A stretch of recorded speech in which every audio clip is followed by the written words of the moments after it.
Selamat datang, Manchester United resmi memperkenalkan pemain barunya. Manchester United resmi memperkenalkan rekrutan anyar Matheus Cunha yang ditebus dari Wolverhampton Wanderers. Cunha menjadi pemain pertama yang direkrut Setan Merah pada bursa transfer musim panas kali ini. Manchester United telah mencapai kesepakatan dengan Wolverhampton untuk mendatangkan Matheus Cunha. Pemain timnas Brazil ini telah memperoleh visa dan pendaftaran, tulis dari Manchester United dalam laman resminya. Penyerang sayap tersebut ditebus Manchester United dari Wolverhampton pada harga 62,5 juta pound sterling.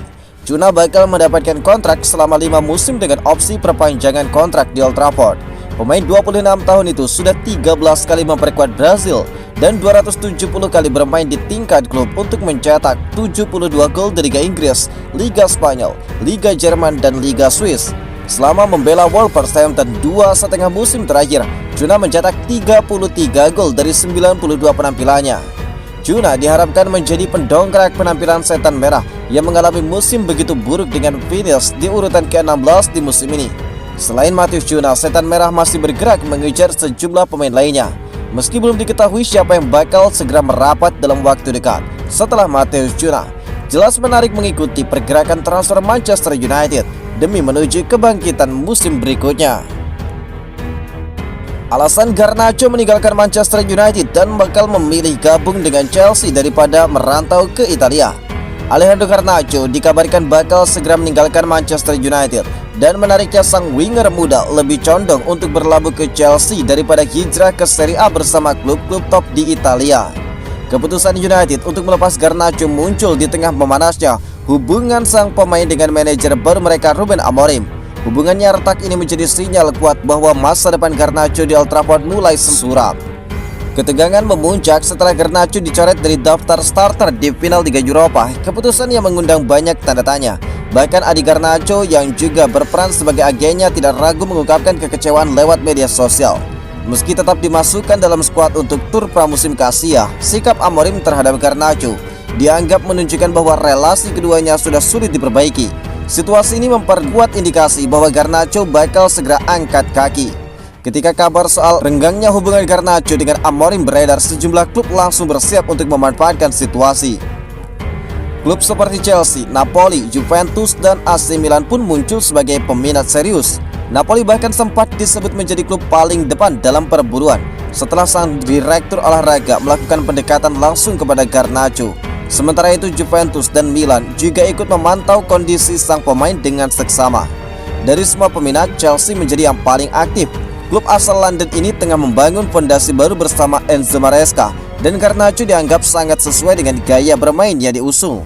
Meski mendapat banyak tawaran, Garnacho nampaknya sudah menetapkan arah masa depannya. Winger 20 tahun itu disebut lebih condong tetap bermain di Inggris dan menerima pinangan Chelsea. Keputusannya ini berkaitan erat dengan keinginannya untuk terus tampil di Premier League yang menurutnya adalah tempat ideal untuk mengasah kemampuan. Dia yakin di bawah Maresca dirinya bisa lebih berkembang dan mendapat menit bermain. Apalagi Maresca dikenal sebagai pelatih yang mampu mengendalikan pemain tengil. Sancho adalah contoh nyata pemain yang bisa beradaptasi di bawah kepemimpinan Maresca. Kamu wajib bangga meski prestasinya jeblok, Manchester United tetap klub paling berharga kedua di dunia. Manchester United menduduki peringkat kedua klub paling berharga di dunia, hanya kalah dari Real Madrid. Meski prestasi Setan Merah di lapangan hijau tengah jeblok, daftar tahun Forbes yang membuat peringkat klub paling berharga di dunia melaporkan Manchester United bernilai sebesar 6,6 miliar US dollar dengan pemasukan sebesar 834 juta US dollar di musim 2023-2024. Menurut Forbes, nilai Manchester United naik 1%, meski Setan Merah hanya finish di urutan ke-8 di Liga Premier musim 2023-2024 dan gagal meraih tiket ke Liga Champions saat itu. United memenangkan Piala FA pada musim itu juga. Musim ini United finish di peringkat ke-15 klasemen Liga Premier Inggris dan kalah di final Liga Eropa dari Spurs. Akibat peringkat yang buruk itu, United tidak akan tampil di kompetisi Eropa pada musim depan. Di tengah prestasi yang buruk, utang sebesar 1 miliar pound sterling dan juga kerugian 113,2 juta pound sterling di musim 2023-2024, United diuntungkan karena merupakan salah satu merek paling kuat di dunia olahraga. United memiliki pendukung global yang masif setelah mendominasi Liga Premier Inggris selama 2 dekade. Sementara itu, Madrid memuncaki daftar klub paling berharga di dunia, dilaporkan bernilai 6,75 miliar US dollar dengan pemasukan 41,129 miliar US dollar. Sementara Barcelona menduduki peringkat ketiga. Liverpool menjadi klub paling berharga keempat di dunia dengan nilai 5,4 miliar US dollar dengan pemasukan sebesar 773 juta US dollar. Ini menunjukkan bahwa United harus segera bangkit dan menemukan kembali performa terbaik mereka agar tetap mampu mempertahankan nama besarnya sebelum tim-tim baru mampu menggusur nama besar klub tersebut. Ruben Amorim inginkan revolusi setelah musim buruk di Liga Inggris. Pemain penting ini juga bakal menjadi korban. Musim yang kelam kembali menyelimuti Old Trafford. Di tengah harapan bakal kebangkitan, Manchester United justru terpuruk di posisi ke-15 klasemen akhir Premier League musim ini, capaian terburuk dalam 2 dekade terakhir. Kini aroma perombakan besar sudah tercium dari lorong Carrington.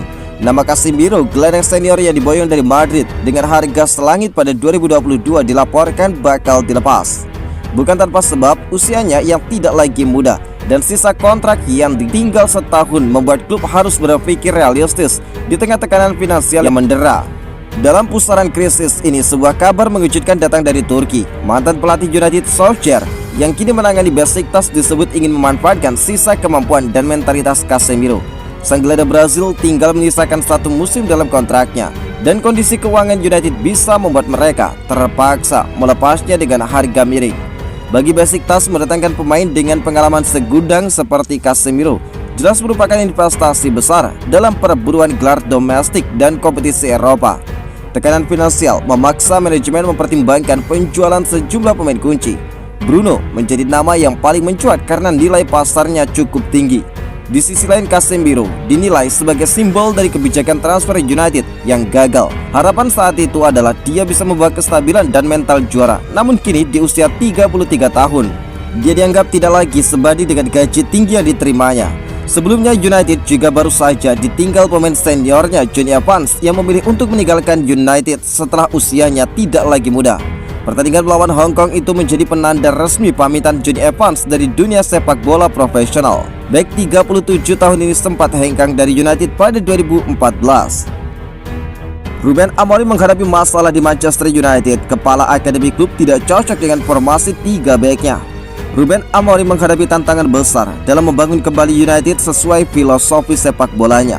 Meski manajer asal Portugal itu dikenal sukses menelurkan talenta muda saat melatih Sporting Lisbon, dia kini dihadapkan pada kendala internal di tubuh setan merah, yakni sistem taktik yang sudah mendarah daging di akademi klub.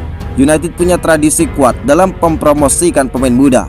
Amorim pun siap melanjutkan warisan itu di tengah keterbatasan dana. Namun ada satu masalah utama di dalam tim-tim muda United yang terbiasa bermain dengan formasi 4-3-3. Sementara Amorim lebih percaya pada sistem 3 back dan peran krusial wingback dalam menyerangnya. Perbedaan pendekatan ini yang membuat integrasi pemain muda ke dalam tim utama menjadi lebih sulit. Meski demikian, pihak akademi klub bersikeras tetap melatih pemain untuk mampu beradaptasi dengan berbagai sistem taktik.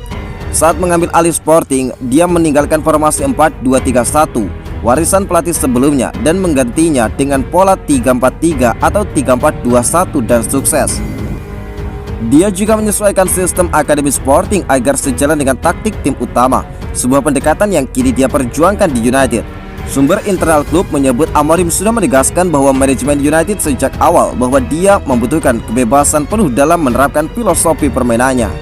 Kini di Old Trafford, Amorim juga mengharapkan dukungan penuh dari petinggi klub, baik dalam bentuk dana transfer maupun otoritas untuk mereformasi struktur permainan dari akar rumput.